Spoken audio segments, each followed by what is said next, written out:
Tonight, we will be listening to 5 horrifying middle-of-nowhere stories. If you're new, please remember to click that subscribe button and turn notifications on. So, let's begin. Number 1.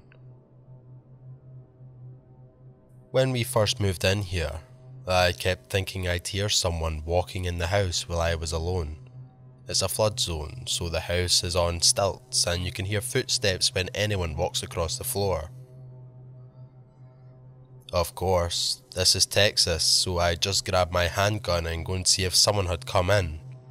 Also, my mother-in-law has a key, and when she drops in and leaves things for the family, she sometimes won't relock the door.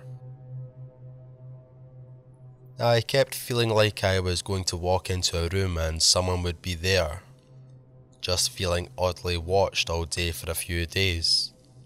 My husband didn't think anything of it, and one night he jumped out of bed, grabbed his handgun and started going through the house, slamming all the doors wide open. He said he heard banging in the kitchen like someone was going through the pantry. He was adamant he had heard someone. Nothing. Doors still locked. My niece got home from her grandmother's house and a few nights later asked me if she could sleep on a cot in our room. She's a teenager, not a small kid. So I asked her what was wrong. She didn't want to tell us because we wouldn't believe her. Just that she didn't want to be alone. She said she heard banging in the kitchen, and when she heard that or felt like someone was in the house, she would see a man in the window of her room, so she basically noped out and came to us. We let her stay, and the next day we were all a little uneasy. My husband, a notorious non-believer in the paranormal, came in looking shaken and said he had closed her door after bringing her laundry into the room, and a man had been smelling at him in the window. The windows on the house are almost 20 feet in the air because of the stilts the house sits on. Number 2. I grew up in the middle of the woods in Louisiana. Our closest neighbour was about 20 miles away. Our house was on a hill, and at the bottom was the creek that went through the woods for miles and miles. My grandfather would always tell us there were people living in the woods.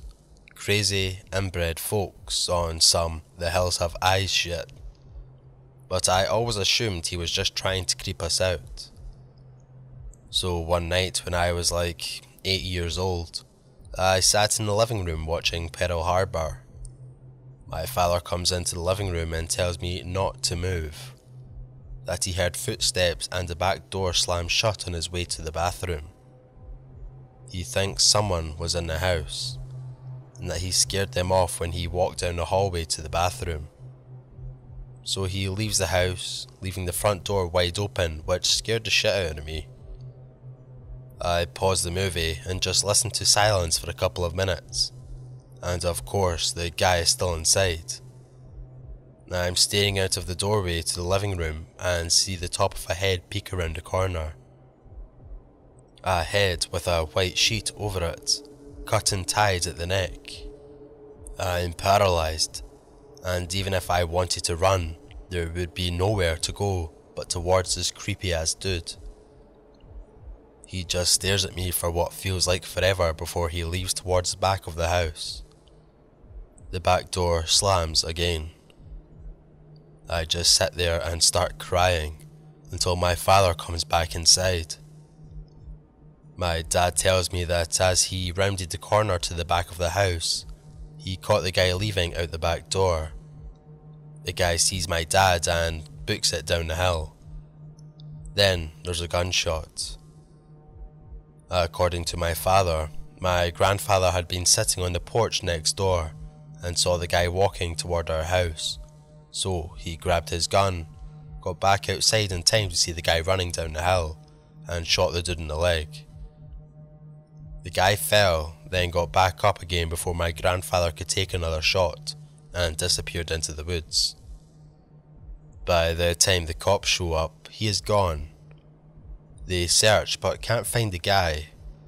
They do find a rundown sort of shack a mile or so into the woods, filled with nothing but pots and pans. So, that was weird. Number 3. My husband worked nights, so I'd be alone on a huge acre. One night I got into the kitchen to make tea and look outside to see the moon, and there is a face on the other side of the window. I scream, and it wakes up my aging husky, who starts to howl. The dude bolts. I call the cops and wait forever, locked in my pantry. Next day, my husband and I ride on horseback our whole property. We find a small makeshift cabin on the northwest corner. We find stuff stolen from our laundry line and canned stuff from our kitchen. He had pinned up selfies in the cabin he had taken while in our bed and sitting at our daughter's child-sized dinner table. Number 4. When I was young, my grandmother lived in a very rural part of Ireland, and my brother and I were sent to visit her for a couple of weeks every summer. Frequently, my grandmother would send us out to do little jobs for her, bring bread or jam to neighbours or to collect turf for the fire.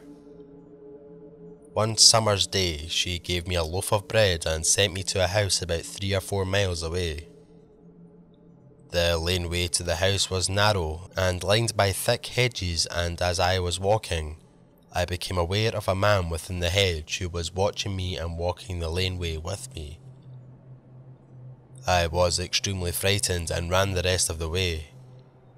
I think the woman of the house knew that something had frightened me when I arrived.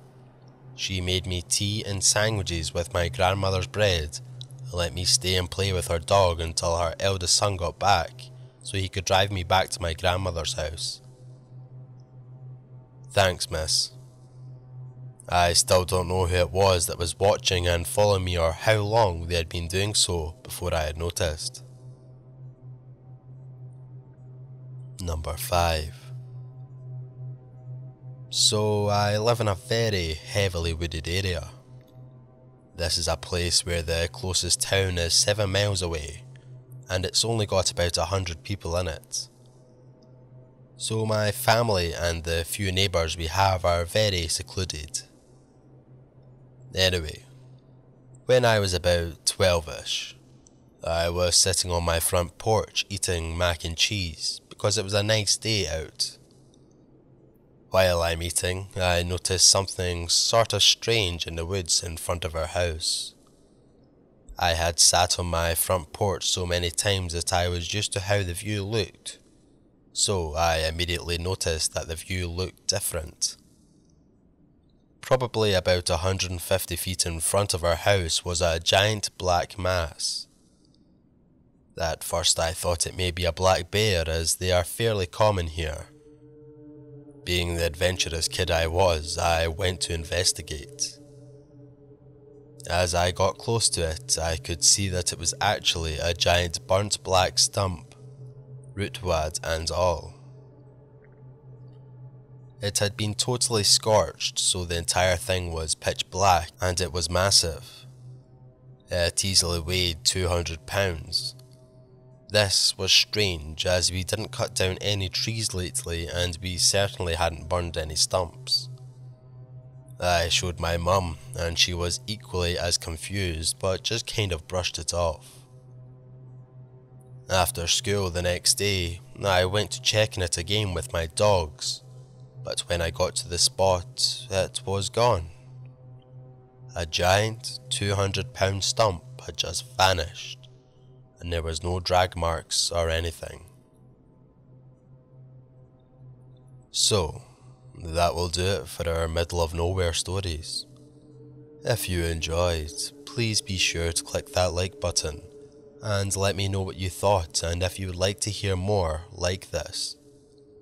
As always, it's been a pleasure.